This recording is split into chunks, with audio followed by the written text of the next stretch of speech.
이 시간 우리 믿음의 고백을 하는 게 드림으로 말씀 앞에 나가도록 하겠습니다. 하나님은 나를 사랑하신다. 하나님은 내 인생에 크고 비밀한 계획 가지고 계신다. 하나님은 오늘도 나와 동행하셔서 그 계획 이루어 주신다. 아멘. 그렇게 될 줄로 믿습니다. 아멘. 종교적 관점에서 보면 이 땅에 존재하는 모든 사람들은 크게 신의 존재를 인정하는 유신론자들과 신의 존재를 부정하는 무신론자로 구분을 할 수 있을 것입니다. 우리가 아는 구약 성경에 나오는 이스라엘은 전형적으로 하나님의 존재를 인정하는 유신론자들입니다. 그러나 이스라엘 역사뿐만 아니라 함께 등장하는 이방인들은 오늘날 관점에서 보면 무신론자들은 아닙니다. 그들은 각 시대에 그들의 믿을 신들을 가지고 있었기 때문에 엄밀하게 말하면 그들도 역시 유신론자들이었기 때문입니다. 다만 이스라엘의 유신론과 이방인의 무신론은 약간의 차이가 있습니다. 이스라엘의 유신론은 우리가 흔히 말하는 유일신론입니다. 이 땅에 아무리 많은 신이 존재해도 오직 한 분의 신만이 존재한다. 이걸 유일신론이라고 부르고요. 상대적으로 이방인들은 이 땅에 하나님만이 아니라 굉장히 많은 신들이 있기 때문에 각 필요에 따라서 신을 섬길 수 있다. 우리는 이런 거를 다신론이라고 그렇게 부르는 것입니다. 유일신론과 다신론의 가장 큰 차이는 아마도 신앙의 주도권을 누가 가지고 있는가에서 구분이 될 거라고 생각이 됩니다. 유일신론은 그냥 신앙의 출발 자체가 하나님이 먼저 계시고 그 하나님이 사람을 창조함으로 역사와 신앙에 출발되었다고 믿기 때문에 하나님이 중심에 계십니다. 상대적으로 다신론은 모든 신은 하나님이 만드는 것이 아니라 사람이 먼저 존재하고 그 사람에 의해서 신이 존재하기 때문에 사람이 그 중심에 서게 됩니다. 우리가 이런 관점에서 기독교 신앙은 신본주의 신앙이라고 부릅니다. 하나님이 중심이라는 뜻이고요. 그리고 일반적으로 우리가 흔히 말하는 종교라고 부르는 것들의 신앙은 인본주의 신앙이라고 부릅니다. 사람이 중심에 들어가 있습니다. 우리가 구약의 성경을 읽다 보면 이스라엘이 고백하는 유일신론이 시간이 흘러가면서 조금씩 변질이 되고 있다는 것을 보게 됩니다. 이 말은 절대로 이스라엘이 하나님만이 유일한 신이라는 사실을 완전히 포기했다는 뜻이 아닙니다. 하나님만이 유일한 신이라고 믿고 있지만 그 신앙을 표현하는 형태가 시간 속에서 조금씩 달라지고 있다는 것을 말하는 것입니다. 가장 전형적인 것이 출애굽한 이스라엘이 시내산에 도착해서 거기서 만들었던 우상의 모습입니다. 우리가 잘 아는 것처럼 이스라엘이 금송아지를 만든 다음에 뭐라고 호칭을 했는가? 너희를 애굽 땅에서 인도해낸 너희의 신, 우리 표현으로 말하면 여호와라고 이름을 붙였다는 것입니다. 쉽게 말하면 그들은 다른 신을 만든 것이 아니라 그들이 믿고 있는 하나님을 만든 것입니다. 여기서 주목할 건 왜 그들이 그러면 하나님이라고 하는 이름의 우상을 만들었는가?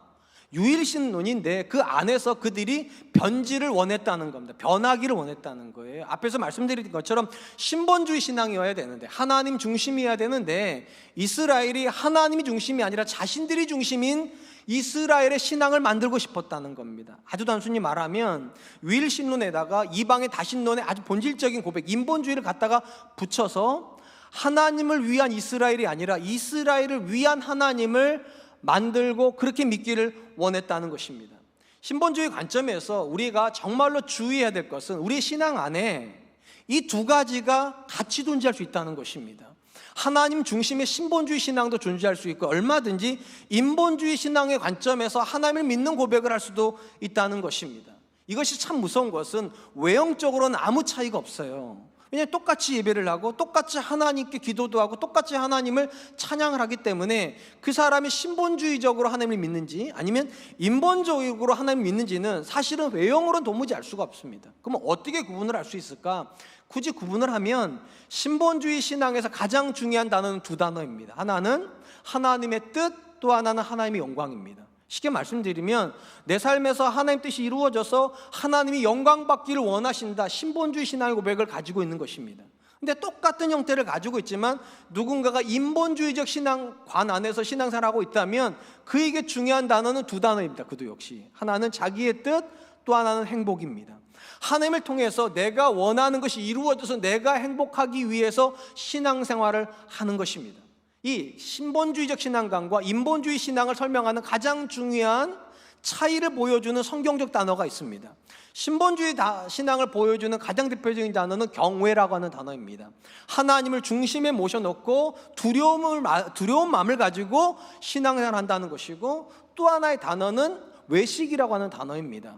앞에 하나님이 계시는 것 같긴 하는데 하나님에 의해서 내가 움직여지는 것이 아니라 나에 의해서 하나님이 움직여진다고 생각하는 사람들의 신앙입니다. 오늘 본문의 말씀은 하나님 앞에 서 있기는 하지만 외식적으로 하나님을 섬기는 자들에 대한 경고의 말씀이라고 이해하시면 좋을 것 같습니다. 하나님의 말라기 시대에 외식하는 전형적인 사람들이 누구라고 말을 하는가? 성전에서 일하고 있는 제사장들이 하나님께 외식하는 자들이라고 말씀하시고 그들에게 이렇게 책망을 하십니다. 6절 말씀입니다. 내 이름을 멸시하는 제사장들아, 나 만군의 여호와가 너희에게 이르기를 아들은 그 아버지를, 종은 그 주인을 공경하나니 내가 아버지일진데 나를 공경함이 어디 있느냐? 내가 주인일진데 나를 두려워함이 어디 있느냐 하나 너희는 이르기를 우리가 어떻게 주의 이름을 멸시하였나이까 하는도다. 하나님 말라기 시대에 제사장들을 향하여서 마땅히 기대하는 단어가 하나가 있다고 말씀하셨어요. 그게 공경입니다. 근데 공경을 기대한 이 제사장들이 하나님께 어떤 단어를 선물하고 있는가? 멸시를 드리고 있다는 것입니다. 우리 성경에 공경한다는 단어의 문자적인 뜻은 무겁게 여긴다는 뜻이고요, 상대적으로 멸시한다는 뜻은 가볍게 여긴다, 업신여긴다는 뜻을 가지고 있습니다. 당연히 누군가가 하나님을 무겁게 여기면 그는 하나님을 두려워하게 되어 있습니다. 근데 이 두려움이 사라져버리면 하나님 앞에서 아무런 영향을 안 받게 돼요. 그래서 자기가 하고 싶은 대로 신앙생활하는 방종한 모습이 나온다라고 지금 그렇게 말씀하고 계시는 것입니다. 우리가 본문에서 먼저 주목하려고 하는 것은 하나님은 한 사람의 행동을 집중하기 이전에 그 사람의 마음을 먼저 들여다보신다는 것입니다. 물론 하나님께서 어떤 사람의 행동이 문제가 아니라고 말씀하시는 건 아니에요. 이후에 보면 제사장들이 하고 있는 잘못된 행동에 대해서 조목조목 말씀을 하고 계시기 때문입니다. 근데 중요한 건 하나님께서 먼저 관심 가지시는 것은 그런 행동이 나오게 된 동기가 있다는 거예요. 마음이 문제이기 때문입니다. 하나님을 향하여서 잘못된 마음을 가지고 있기 때문에 그 마음이 잘못된 행동을 만들고 있다는 것입니다. 이 잘못된 행동을 만드는 마음의 문제에서 하나님이 가장 주목하는 건 제사장들에게 두려움이 없다는 겁니다. 그 두려움이 없는 상태를 어떻게 설명하는가? 자녀가 아버지 앞에서 느끼는 두려움, 종이 주인 앞에서 느끼는 두려움보다도 못한 두려움을 제사장들이 느끼고 있다고. 이것이 무엇을 의미합니까? 적어도 제사장에게 하나님은 사람보다도 못한 존재라는 거예요. 심지어 사람도 사람 앞에 가면 조심하고 두려워하는 부분이 있는데 심지어 하나님 앞에 와 있으면서도 사람이 느끼는 두려움조차도 안 느끼고 있다라고 그렇게 책망을 하시는 거예요. 결국 두려움이 없기 때문에 그들의 행동이 두려움 없는 걸 보여주는 경박한 행동을 하게 된다라고 말씀하시는 것입니다. 신앙적 관점에서 하나님께 우리가 보여야 되는 태도를 결정하는 가장 중요한 단어는 제가 서론에서 말씀드린 경외라고 하는 단어입니다. 혹시 성경에서요, 이 경외라고 하는 단어가 언제 처음 쓰였는지 아십니까? 창세기 22장에 처음 나옵니다. 여러분이 아시는 아브라함이 이삭을 번제로 드리는 그 사건에서 나옵니다. 하나님께서 아브라함에게 그가 100세에 낳았던 아들인 이삭을 어느 날 번제로 드리라고 말씀을 하세요. 그리고 아브라함은 그 다음날 곧바로 그 아들을 데리고 3일 길을 걸어가서 모리아산에 가서 정말로 하나님 말씀하신 대로 번제로 드리려고 칼을 뽑았는데 그때 하나님께서 다급하게 외치시면서 이렇게 말씀하십니다. 창세기 22장 12절 말씀, 사자가 이르되 그 아이에게 내 손을 대지 말라, 그에게 아무 일도 하지 말라. 내가 내 아들 내 독자까지도 내게 아끼지 아니하였으니 내가 이제야 내가 하나님을 경외하는 줄을 아노라. 우리 성경에 경외라고 번역된 단어의 가장 쉬운 번역은 두려움입니다. 하나님은 아브라함이 이삭을 드리는 모습 속에서 비로소 두려움을 찾아내셨다는 거예요. 아브라함에게 두려움이 있다, 이걸 발견하셨다는 겁니다. 그렇다면 하나님께서 아브라함 안에서 찾아내신 두려움은 무엇일까요? 우리가 이 부분을 이해하려면 본문을 조금 더 들여다볼 필요가 있습니다. 일단 아브라함이 이삭을 드릴 수 있는 이유는 무엇이었을까요? 혹시 아브라함에게는 굉장히 많은 자녀들이 있기 때문에 그 중에 한 명 정도는 하나님이 원하신다면 드릴 수 있다, 그런 마음으로 드리시는 걸까요? 우리 중에도 자녀들이 제법 있으신 분들은 한 명은 목회자로 드리려고 하잖아요. 목사를 시키거나 선교사를 시키고 그런 마음도 가지고 계시니까 혹시 아브라함이 그런 상황이었을까? 아니라고 너무 잘 압니다. 아브라함에게는 유일한 아들이 한 명 있습니다. 그게 이삭입니다. 100세에 낳은 아들이기 때문에 더 이상 아들을 낳을 확률도 없습니다. 그 말은 이삭이 사라져버리면 더 이상 아브라함의 인생에 삶의 의미는 없다는 것입니다. 차라리 아브라함이 죽는 게 낫죠. 자식은 살리고 자기가 죽는 게 나은데 하나님이 지금 자기를 죽이려고 하시는 것이 아니라 자기의 유일한 삶의 이유가 되고 있는 그 아들을 죽이시겠다고 말씀을 하시는 겁니다. 그리고 그 상황에서 아브라함이 두려움을 느끼고 있다고 말하는 거예요. 인간적으로 생각을 해보면 아브라함이 느끼는 두려움은 하나밖에 없는 아들을 빼앗기는 두려움이라고 생각이 됩니다. 근데 만약에 이 두려움이 실질적인 두려움이었다면 그는 아들을 못 죽여야죠. 죽이는 게 두려운데 어떻게 죽여요? 그리고 그가 그 두려움을 느끼고 있다면, 인간적인 두려움을 느끼고 있다면 그는 하나님께 불순종함으로 그 아들과 남은 생애를 함께 살았을 것입니다. 근데 아브라함이 그 상황에서 한 가지의 두려움을 다시 느끼는 거죠. 이삭은 살려놓을 수 있는데 이삭을 살려놓으면 누구랑 동행하지 못한다는 겁니까? 하나님과 동행하지 못해요. 왜냐? 불순종하는 거니까. 그리고 지금 두 가지 두려움이 있어요. 이삭 없이 살 것인가? 하나님 없이 살 것인가? 이삭 없이 사는 것도 굉장한 두려움이에요. 그런데 아브라함이 이삭을 드릴 수 있다는 말은 이 두려움보다 어떤 두려움이 더 컸다는 겁니까? 하나님이 없는 삶에 대한 두려움이 더 컸다는 거예요. 적어도 아브라함에게 있어서 이삭보다는 하나님이 훨씬 귀한 존재였다는 겁니다. 더 귀한 존재를 빼앗길 수 없었기 때문에 그는 이삭을 하나님께 드릴 수 있는 결정을 했고, 그 모습을 보시고 하나님 말씀하셨다는 거예요. 네가 이제야 나를 두려워하는구나. 네가 이제야 네 인생에서 가장 귀한 존재가 누구인지 정확히 알고 있구나. 그런 점에서 본문에서 하나님께서 제사장들한테 두려움이 없다라고 말씀하신 이유는 제사장들에게 적어도 하나님보다 더 중요한 무언가가 있다는 뜻입니다. 만약에 그들에게 하나님이 가장 중요한 존재였다면 그들이 그런 형태로 섬기지 않을 거라는 거예요. 그들이 그런 형태로 제사 드리지 않을 거라는 거예요. 그런데 안타깝게도 제사장인데도 그들에게는 하나님보다 더 귀한 것이 있더라. 그리고 더 귀한 걸 지키기 위해서 하나님의 제사를 경멸히 여기더라. 신앙의 여정에서 가장 중요한 본질이 무엇일까요? 다시 말씀드려요. 경외가 가장 중요합니다. 왜 이 고백이 가장 중요한가? 하나님이 가장 귀한 분이라고 하는 고백에서부터 믿음이 출발이 되기 때문입니다. 그리고 이 믿음이 있어야지만 뭐가 되는가? 순종이 돼요. 여러분 한 번만 생각해 보세요. 하나님이 우리에게 주시는 이 말씀 중에 순종하기 쉬운 말씀 중 있습니까? 하나도 없어요. 인간관계에 대해서 주시는 말씀도 어렵기는 매 한 가지고요. 물질에 대해서 주시는 말씀은 정말로 불가능에 가까운 말씀이고요. 심지어 신앙생활에 대해서 주시는 말씀들은 인간적으로 도무지 지키기가 어려운 말씀들입니다. 그런데 어떻게 우리가 그 말씀에 순종할 수 있습니까? 딱 하나예요. 하나님 없으면 못 살기 때문에 순종하는 거예요. 하나님 없어도 얼마든지 살 수 있는 사람이라면 하나님 말씀 무시하고 살아도 돼요. 하나님 없으면 못 산다고 생각하는 두려움이 있는 사람이기 때문에 하나님의 말씀에 순종하는 결정을 할 수 있게 된다는 것입니다. 사랑하는 성도 여러분, 믿음의 조상인 아브라함이 거의 120세가 되었을 때쯤 하나님께 이런 말씀을 들었어요. 내가 이제야 너가 여호와를 경외하는 줄 알겠다. 이 말이 왜 우리한테 도전을 주는 줄 아세요? 믿음의 조상인 아브라함도 75세에 하나님께 부름받을 때에는 이 두려움이 없었다는 거예요.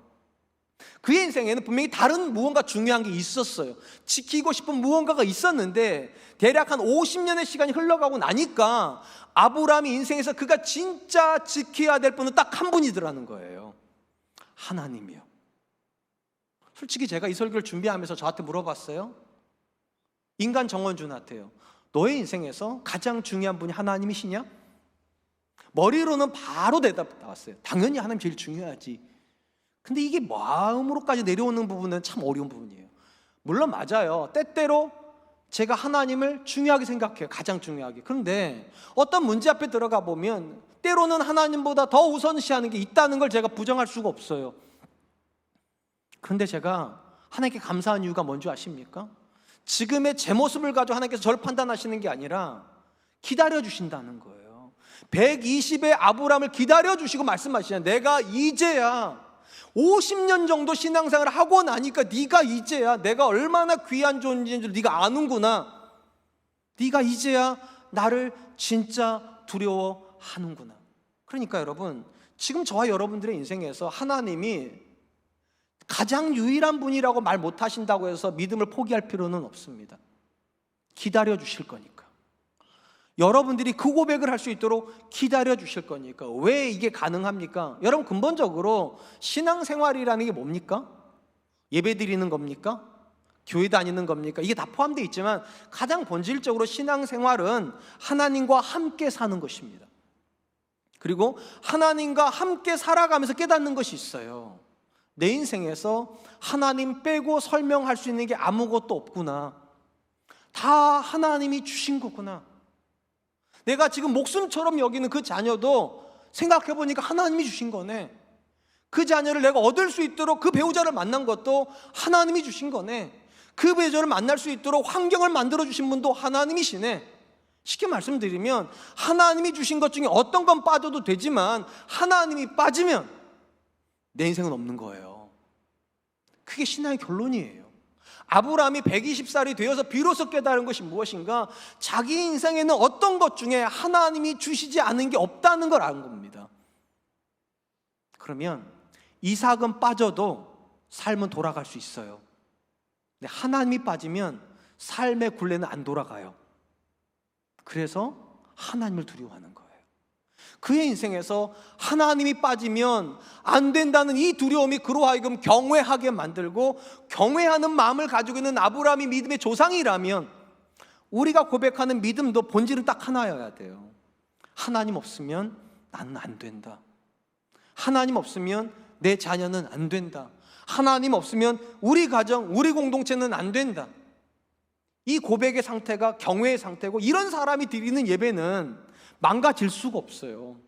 왜냐하면 최선으로 예배할 거니까, 마음을 들이면서 예배할 거니까. 전 저와 여러분들이 이 마음 회복될 수 있었으면 좋겠습니다. 다른 건 없어도 되지만 하나님이 없는 내 인생은 없다. 그럴 수 있기를 축원합니다. 한편 하나님께서 제사장들에게 하나님을 멸시하고 있다라고 말을 하자 제사장들이 바로 반문을 합니다. 우리가 어떻게 주의 이름을 멸시하였습니까? 그러자 하나님께서 이렇게 대답을 하십니다. 7절 말씀입니다. 너희가 더러운 떡을 나의 제단에 드리고도 말하기를 우리가 어떻게 주를 더럽게 하였나이까 하는도다. 이는 너희가 여호와의 식탁은 경멸히 여길 것이라 말하기 때문이라. 하나님은 제사장들이 하나님의 예배, 하나님께 드리는 제사를 망치고 있는 가장 중요한 근거가 더러운 떡을 드리는 거라고 말씀하십니다. 우리가 아는 것처럼요, 성막 안에 들어가면 떡상이라고 있습니다. 거기에다가 떡을 올리는데 이 떡을 우리는 진설병이라고 부릅니다. 일주일에 한 번 올렸다가 일주일마다 한 번씩 바꿔주는 떡인데, 하나님께서 이렇게 말씀하세요. 그 떡은 거룩한 떡으로 드려야 되는데 안타깝게도 이스라엘이 더러운 떡을 하나님의 떡상 위에다 올려놓았다는 거예요.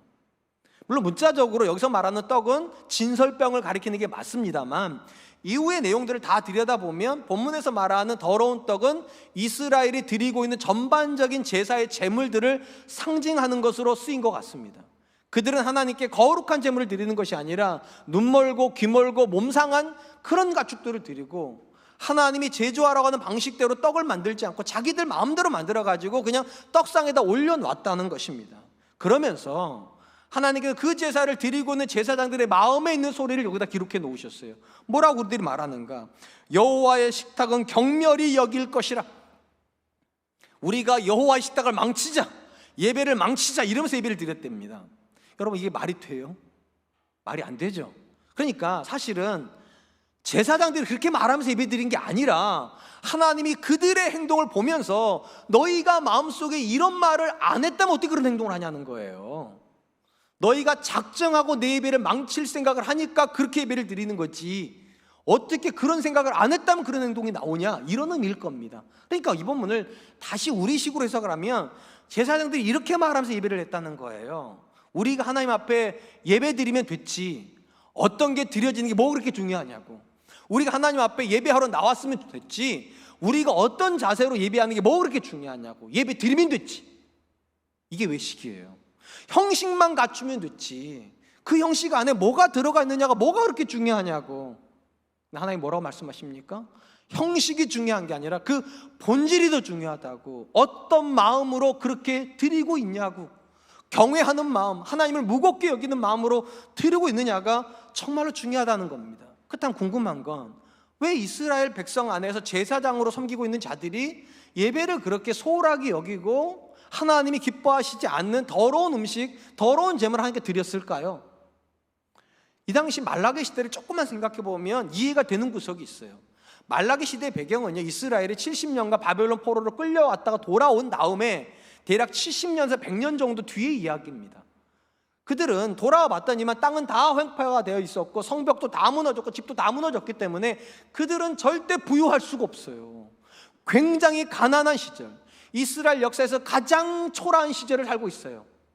그럼 그들한테 제사장들이 여호와의 율법에 맞춰서 거룩하고 깨끗한 음식, 깨끗한 짐승을 가져오라고 그러면 이게 백성들한테 얼마나 부담이 되겠어요. 그러니까 백성들을 위한답시고 이렇게 말했다는 거죠. 예배만 드리면 되니까 아무거나 가져와도 된다고, 드리기만 하면 된다고, 하나님은 다 받으신다고 이렇게 말했다는 거예요, 긍정적으로 보면. 근데 그 안에 부정적인 이면이 있어요. 왜 제사장들이 그렇게 예배를 타협시켰을까요? 백성들이 드리는 것에 대한 부담을 느껴서 안 드리기 시작하면 결국 자기들이 못 살아요. 제사가 드려져야 거기서 월급도 나오고 곡물도 나오고 살 거 아니겠어요? 그러니까 어떤 형태로든지 제사는 드려져야 되는 거예요. 그러다 보니까 백성들의 마음의 부담을 줄여주는 거죠. 그래서 예배는 망가지고요. 왜 우리 예배가 망가질까요? 저한테 물어보시면 전 다 목사님들 때문이라고 생각해요.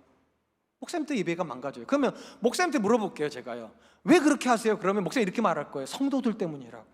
무슨 말인가? 목사님들 이렇게 생각하시죠. 일주일 동안 힘든 세상에서 지지고 볶고 살고 있으니 얼마나 힘드시겠어요, 여러분. 그렇게 힘들게 벌어가지고 11조 내는 게 얼마나 부담되시겠어요. 그러니까 그냥 적당히 내세요. 어떻게 내도 하나님 받으세요. 너무 피곤하시면 와서 좀 조세요. 괜찮아요. 하나님은 안 오는 걸 뭐라고 그러시지 조는 걸 뭐라고 그러진 않으셔요. 너무 부담이 되면 축도할 때만이라도 좀 들어오세요. 마음의 부담을 자꾸만 줄여줘요. 그리고 이 코로나 시절은 참 신기하게도 집에서 예배 드릴 수 있도록 방송 서비스까지 해드려요, 막. 그러니까 예배 드리는 사람들은 본인들이 지금 예배를 드리고 있다? 나는 하나님께서 나를 받으신다 생각하시지만 정작 하나님은 뭐라고 말씀하십니까? 안 받고 있다고. 거기 어디에 경외가 있냐는 거예요. 이 예배를 정말 하나님께 드리고 있다. 이 예배는 하나님의 거다. 하나님이 받으심직한 예배가 돼야 되는데 그런 마음이 어디 있냐는 거예요. 그냥 내가 할 수 있는 걸 하면 되지, 내가 드릴 수 있는 거 드리면 되지, 그런 뻔뻔함이, 죄송해요 이렇게 표현해가지고요, 인간의 뻔뻔함이요. 이 정도만 드려도 하나님 받으셔야지, 나 살기 힘들어 죽겠는데, 나 버티기 힘들어 죽겠는데. 그러면서 점점 예배는 망가지고 있는 것입니다. 그러면서 하나님께서요, 그들의 상황이 정말로 나빠서 그들이 하나님께는 나쁜 것밖에 못 드리는가? 그렇지 않다는 이야기를 하세요. 본문 말씀 말라기 1장 8절 말씀입니다. 만군의 여호와가 이르노라, 너희가 눈먼 희생제물을 바치는 것이 어찌 악하지 아니하며 저는 것 병든 것들을 드리는 것이 어찌 악하지 아니하냐. 이제 그것들을 너희 총독에게 드려보라. 그가 너를 기뻐하겠으며 너를 받아주겠느냐. 앞에서 말씀드린 것처럼요, 말라기 시대에는 이스라엘의 포로 귀환을 했던 시절입니다. 누가 포로를 귀환시켜줬는가? 페르시아의 고레스 왕이 해줬습니다. 우리가 아는 메데 바사 제국입니다. 그러다 보니까 메데 바사 제국의 여전히 속국이에요. 속국이기 때문에 페르시아에서 총독을 파견을 했습니다. 그 땅을 다스리도록. 그리고 이 총독에게 이스라엘 사람들은 정기적으로 세금을 납부를 해야 됐습니다. 그때마다 그들이 세금을 드리는데 어떤 걸 드리는가? 극상의 세금을 드린다는 거예요. 가장 좋은 음식, 가장 좋은 양, 가장 좋은 소, 가장 좋은 염소를 드린다는 거예요. 총독한테는 가장 거룩한 걸 드리면서 하나님께는 눈먼 거, 귀먼 거, 다리 저는 걸 갖다 준다는 거예요. 그래서 하나님 질문하세요. 그렇게 가난하다면서, 그렇게 어렵다면서 사람한테는 그렇게 귀한 걸 갖다 줄 수 있냐고. 한 번만 우리한테 물어보죠. 여러분 진짜로 어려우세요? 어려워서 자녀들을 학원에도 못 보내시고, 어려워서 차도 못 바꾸시고, 어려워서 옷까지도 못 바꿔 입으시고, 그래서 하나님께는 하나님 어쩔 수 없어 이렇게 말씀하시는 겁니까? 하나님 지금 그렇게 질문하시는 거예요. 너희 총독한테는 그렇게 좋은 거 드리면서 없다는 사람들이 그렇게 하면서 정작 나 여호와 앞에는 정말 드리는 게 너무 아깝다는 듯이 저는 거, 눈먼 거, 귀먼 거 그렇게 가져다 줄 수 있냐고. 결국 마음의 문제라는 거죠. 그렇다면 궁금한 거, 왜 그들은 페르시아 총독 같은 그렇게 좋은 거 드리면서 하나님께는 그렇게 하찮은 걸 자꾸만 가져오는 걸까요? 마음에 도대체 어떤 생각이 있는 걸까요? 답은 간단해요. 그들의 역사를 결정하는 존재가 하나님이 아니라 총독이라고 믿는 거예요. 페르시아 총독이 우리를 어떻게 생각하느냐에 따라서 이스라엘의 정치, 경제, 사회가 영향을 받으니까 총독의 마음을 불편하게 드리면 안 되는 거죠. 그러니까 가장 좋은 거 갖다 드려요. 상대적으로 하나님은 자기들에게 아무것도 해줄 수 없는 분인 것처럼, 결정권이 없는 것처럼 그러니까 소홀하게 대해요. 귀한 거 드리지 않아요. 귀한 분이 아니니까 귀한 걸 못 드리는 거예요. 제 인생에요, 제가 진짜 사지를 쫙 펴지도 못하고요, 그 앞에만 가면 마음이 덜덜덜 떠는 존재가 한 분이 있어요. 저는 웬만하면 잘 안 떨거든요. 딱 한 분을 떨어야 돼요. 이게 습관이에요, 거의요. 저희 영적인 은사인 홍재길 목사님이에요. 저는 지금도 그분이 전화하면 심장이 벌렁벌렁거려요. 무서워서요. 왜 이렇게 습관이 돼버렸냐면, 제가 30대부터 목사님과 14년을 같이 있었는데 항상 이분이 제 인생을 결정하셨어요. 유년부 가라면 유년부 가야 돼요. 고등부 가라면 고등부 가야 돼요. 청년부 가면 청년부. 그러니까 항상 무서웠어요. 내년에 이분이 나 어디로 보낼까? 그러니까 그 앞에만 가면 긴장이 돼요. 그 앞에서 졸아본 적 한 번도 없어요. 딴짓한 적 한 번도 없어요. 왜냐? 그분이 내 인생을 결정하시는 분이시니까. 여러분, 하나님이 여러분 인생을 결정한다면 어떻게 좋습니까? 하나님이 여러분의 자녀 인생을 결정한다면 어떻게 그 앞에서 마음의 끈을 놓칠 수가 있냐고요. 불가능한 일이에요. 이스라엘이 왜 총독 앞에서 그렇게 쩔쩔매냐는 거예요. 왜 그렇게 총독 같은 귀한 것 주면서 하나님께는 그렇게 하찮은 걸 드릴 수 있냐는 거예요. 마음의 끈이 이쪽으로 가버렸다는, 이쪽으로. 내 인생을 총독이 결정한다고. 여호와를 경외한다는 마음이 어떤 겁니까? 여러분의 인생을 하나님이 결정한다고 믿으시는 거예요. 여러분의 자녀의 인생을 하나님이 결정한다고 인정하는 거예요. 한번 생각해 보죠. 한 사람의 인생, 한 사람의 공동체 안에서 언제 믿음의 고백과 예배 고백이 살아 움직일까요? 언제 생동감이 있을까요? 아마 대부분 이렇게 말씀하실 거예요. 은혜 받을 때요. 맞아요. 우리 은혜 받으면은요, 막 믿음이 생동감이 있어져요. 예배가 막 활력이 있어져요. 그렇지 않아요? 너무 기분이 좋으니까. 저도 살다 보면은요, 정말 구름 위에 떠 있는 듯한 경험을 할 때가 있었습니다. 하나님께서 왜 이렇게 나한테 잘해주시나. 그때는 예배 드리면 감격이 막 몰려옵니다. 눈물도 막 나고 정말 너무너무 좋을 때가 있어요. 근데 여러분, 은혜가 우리의 믿음도 도와주고 예배도 도와주지만 은혜가 믿음과 예배를 결정하지는 않습니다. 어떻게 알 수 있는 줄 아세요? 이삭의 이야기, 아니 요셉의 이야기, 다윗의 이야기, 다니엘의 이야기를 읽어보세요. 그들의 대부분의 시간은 은혜가 없는 시간들이었어요. 그들은요, 13년을 애굽에서 종살이 요셉이 했습니다. 광야에서 10년을 쫓겨다니는 게 다니엘이었습니다. 다윗이었습니다. 사자굴에 던져진 사람 다니엘이었습니다. 근데 놀랍게도 그들에게는 은혜가 없는데도 그들의 믿음은 살아있습니다. 그들에게 은혜가 없는데도 그들의 예배와 그들의 찬양과 그들의 기도는 살아있습니다. 뭐가 결정하는 거죠, 그거를요? 은혜가 없었는데 딱 하나 결정했어요. 그들의 인생을 다른 누군가가 결정하는 것이 아니라 하나님이 결정한다, 이 믿음이요. 형들이 자기를 결정하는 것도 아니고 사울이 자기를 결정하는 것도 아니고 페르시아의 왕이 나를 결정하는 게 아니라 하나님이 내 인생을 결정한다. 이 믿음 때문에 요셉은 넘어질 수가 없습니다. 방종한 삶을 살 수 없습니다. 다윗은 거짓과 타협할 수가 없습니다. 다니엘은 기도를 포기할 수가 없어요. 하나님이 결정한다는 이 믿음의 고백 때문에. 우리 인생에서 언제 예배가 망가지고 언제 믿음이 시들시들해질까요? 결국은 이 믿음이 흔들릴 때예요. 하나님이 결정하신다. 하나님이 내 인생의 주권을 가지고 계시고 주가 기뻐하시면 된다. 하나님이 미워하시면 아무리 되던 일도 안 된다. 이 믿음이 있을 때, 우리 안에 경외라고 하는 마음이 언제 생기는 겁니까? 제가 홍정길 목사님 앞에 서 있을 때 느끼는 그 마음을 여러분 느낄 때예요. 이분이 내 인생을 결정하는데, 이분이 나를 잘못 평가하면 어떻게 하지? 이분이 나를 미워하면 어떻게 하지? 최선을 다해야 돼요. 그 앞에서 무조건 최선을 다해야 돼요. 예배하는 순간에 무조건 하나님께 집중해야 돼요. 왜냐하면 그분이 내 인생을 결정하실 거니까. 사랑하는 성도 여러분, 우리 성경의 첫 장 첫 절이 무슨 고백으로 시작되는 줄 아십니까? 태초에 하나님이 천지를 창조하시니라. 이 한 구절이요, 성경 전체에 밑바탕을 깔고 있습니다. 무슨 말인가? 하나님이 모든 것을 창조하셨기 때문에 모든 것의 주인은 하나님이시며, 하나님이 주인이시기 때문에 모든 걸 그분이 결정하신다. 이 고백이 살면 믿음이 삽니다. 이 고백이 살면 예배도 살아요. 근데 이 고백이 망가져 버리면 믿음 죽어버려요. 자꾸만 사람 의식하게 돼요. 자꾸만 사람에게 잘 보여야 될 것 같고, 내가 무언가를 더 열심히 해야 될 것 같아요. 성경 그렇게 말하지 않아요. 하나님이 여러분의 인생을 결정하세요.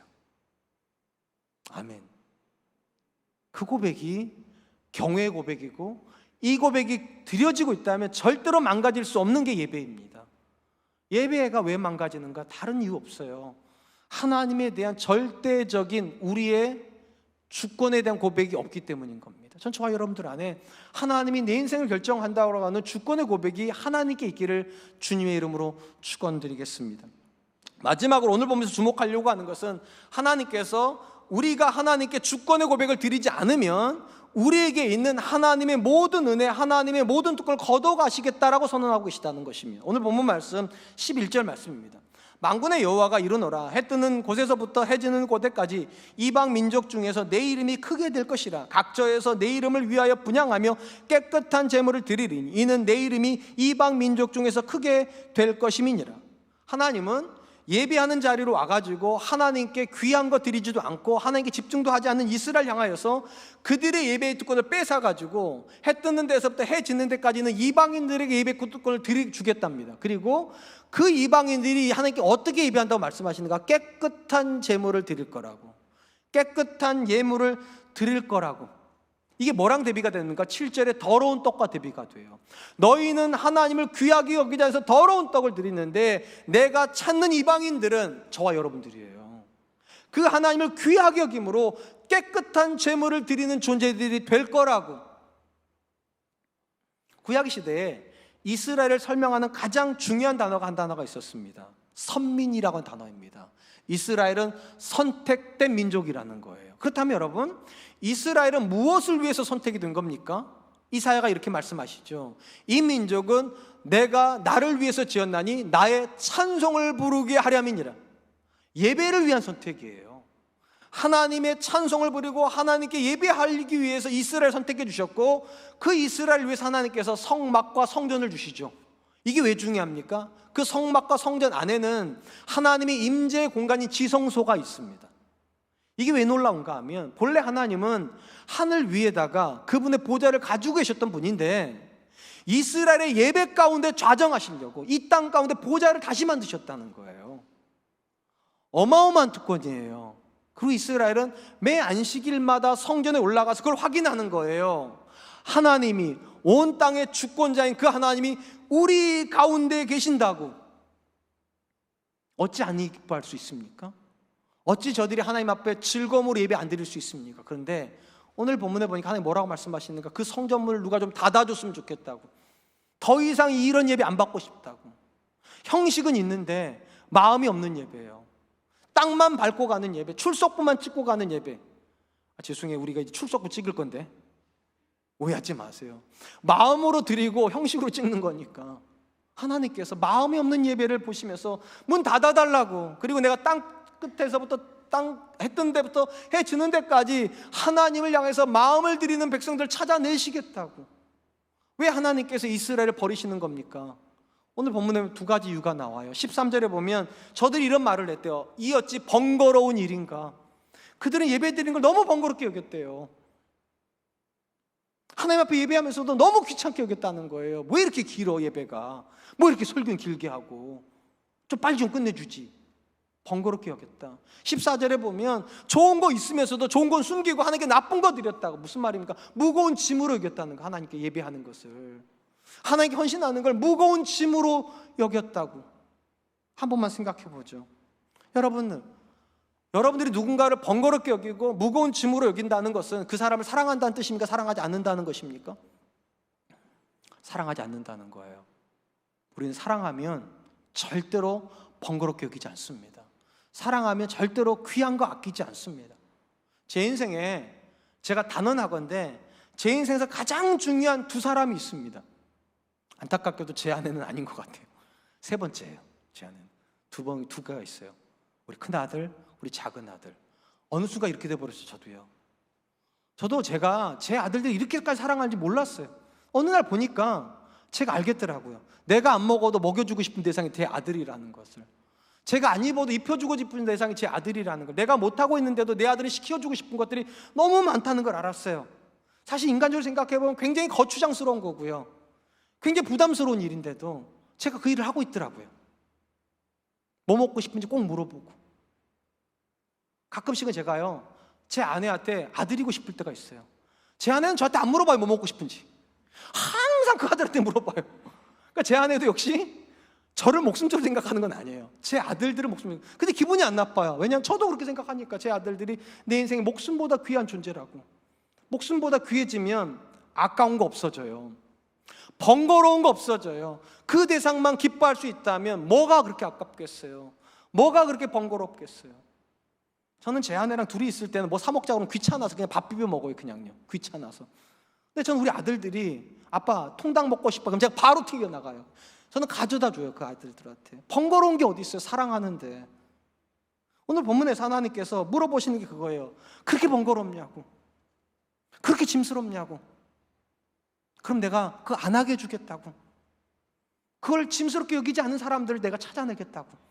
그게 저와 여러분들이에요. 구약 성경에 예배학 교과서라 불리는 책이 있어요. 그 레위기입니다. 이 레위기를 읽어보면 하나님이 디자인하신 제사가 얼마나 복잡하든지 참 마음이 답답해져요. 하나님이 이렇게 말씀하시는 거야. 너희 마음대로 예배드리지 말라고.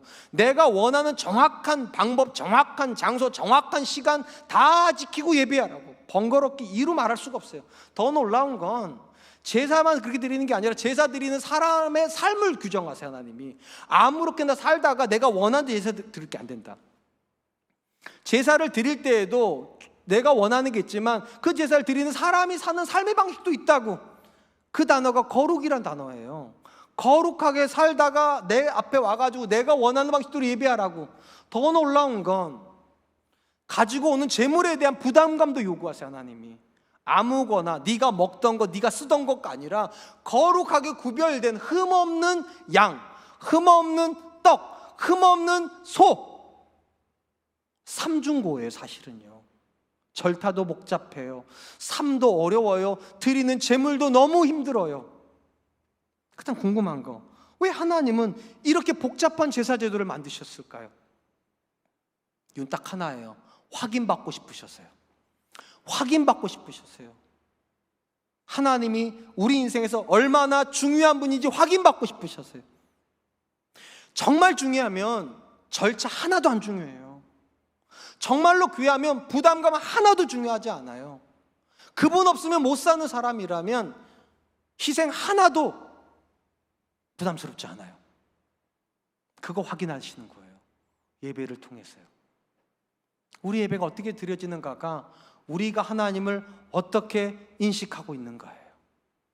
전 저와 여러분들이요, 하나님을 경외함으로 그분에게 무게를 드리고, 하나님이 가장 귀한 분인데 내가 하나님께 나오는 게 뭐가 그렇게 번거롭습니까? 하나님, 하나님이 가장 귀한 분인데 내 시간을 드리는 게 뭐가 그렇게 아깝습니까? 하나님, 하나님 내 인생에 가장 중요한 분인데 내가 예배 드리는 게 왜 안 즐겁습니까? 하나님, 전 너무 즐겁습니다.